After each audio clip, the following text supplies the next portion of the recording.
میرے دوستوں، میں یہاں ایک جملہ کہتا ہوں، بعض لوگ اس غلطی میں مبتلا ہیں کہ اللہ کے رسول کے زمانے میں تراویح 8 رکعت تھی اور حضرت عمر نے اپنے زمانے میں اس کو 20 کر دیا۔ ایسی کوئی بات نہیں ہے۔ اللہ کے رسول کے زمانے میں بھی 20 تھی، حضرت عمر نے بھی 20 ہی جاری رکھی، تو پھر حضرت عمر کا نام لیا کیوں جاتا ہے؟ اس کی ایک وجہ ہے۔ وجہ کیا ہے؟ حضور پاک علیہ السلام نے 3 دن تراویح کی جماعت کرائی، 3 راتیں۔ چوتھے دن حضور پاک علیہ السلام جماعت کرانے نہیں آئے، تو صحابہ کرام بہت پریشان ہوئے کہ آج اللہ کے رسول نہیں آئے، وہ اپنے نوافل پڑھتے رہے۔ اللہ کے رسول صبح آئے نماز کے وقت، تو فرمایا مجھے پتہ تھا تم آئے ہوئے ہو، لیکن یہ ابو داؤد شریف کی روایت ہے، لیکن میں نہیں آیا اس وجہ سے کہ مجھے اس بات کا خوف تھا کہ اگر میں نے اب بھی چوتھے دن جماعت کرا دی نا تو آسمان سے وحی اتر آئے گی اور تمہارے اوپر فرض ہو جائے گا۔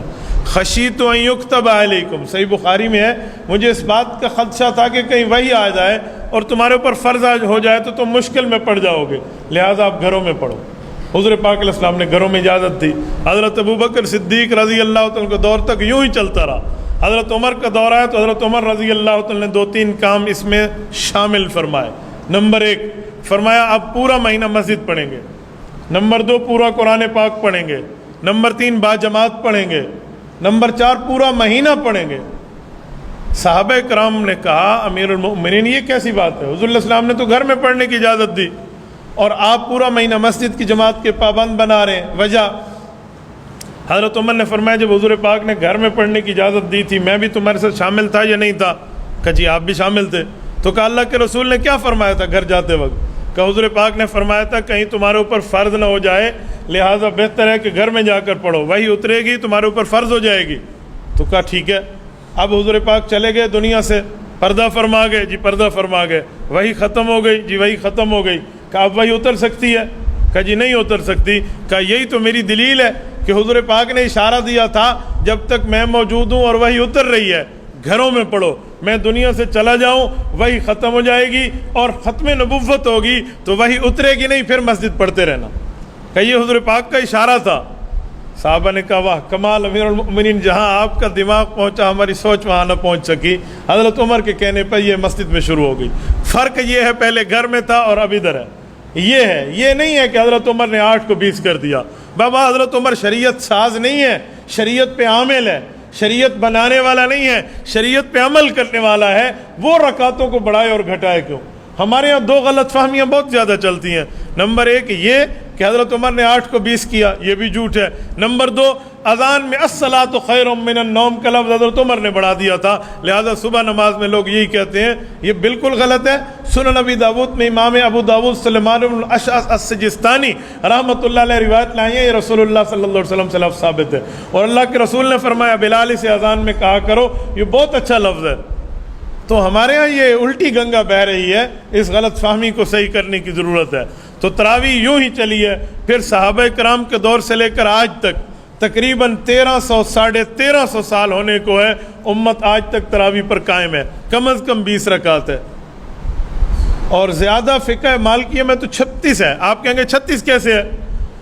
امام مالک رحمۃ اللہ علیہ مدینہ منورہ میں رہتے تھے، اور مکہ مکرمہ میں رہنے والے جو مقتدی تھے وہ کہتے تھے ترویحہ کا معنی ہے 4 رکعت بعد تھوڑا سا وقفہ کر لو، تو اس وقفے میں ہم ایک طواف کیوں نہ کر لیں؟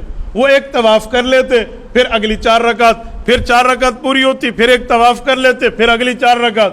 تو امام مالک رحمۃ اللہ علیہ کو اس کا علم ہوا تو مدینہ کے لوگوں نے مشورہ کیا کہ ہمارے پاس کعبۃ اللہ تو نہیں ہے، ہم کیا کریں؟ لہٰذا ہمیں بھی تو کوئی عبادت بڑھانی چاہیے نا۔ تو انہوں نے ہر 4 رکعت کے بعد 2 رکعت نماز نفل مزید ویسے اللہ سے مانگنے کے لیے پڑھ لی بطور ترویہ، راحت آرام کے لیے، تو یوں 36 بن گئی، یہ 16 رکعت اس کے نفل ہیں، ہے سنت 20 رکعت۔ تو یہ تو اس کا مطلب کہ ہمارے بزرگ اور ہمارے اکابر اور دین والے شریعت میں رمضان کے اندر عبادت کو زیادہ کرنا چاہتے ہیں اور ہم عبادت کو گھٹانا چاہتے ہیں۔ آپ مجھے ایک عبادت دکھائیں جو رمضان میں اللہ نے گھٹا دی ہو، عام دنوں سے گھٹا دی ہو، آپ دکھا دیں، بلکہ عام دنوں سے بڑی ہوئی تو آپ دکھائیں گے۔ ہاں کھانا پینا اللہ نے گھٹا دیا، بھی آپ نے دن میں نہیں کھانا، کھانے پینے ہم نے بڑھا دیے ہیں اور عبادتیں ہم نے گھٹا دی ہیں، تو ہم اللہ رب العزت کی منشا پہ تو نہیں چل رہے۔ اچھا 20 رکعت تراویح جو ہے اس کا بہت بڑا اجر بھی ہے، اس میں 40 مرتبہ اللہ پاک کو بندے کا وہ قرب ملتا ہے جو عام دنوں میں نہیں ملتا۔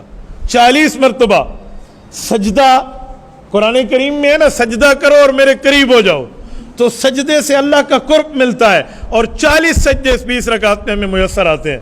حضرت ڈاکٹر عبدالحی عارفی اللہ اس کی قبر پہ کروڑوں اربوں رحمت نازل فرمائے، فرمایا بندہ ایک سجدہ کرتا ہے، جھکتا سجدے میں اس کی روح کو رب بلندی دیتا ہے، کہا یہ 40 مرتبہ پیکج تمہیں اس تراویح میں مل جاتا ہے۔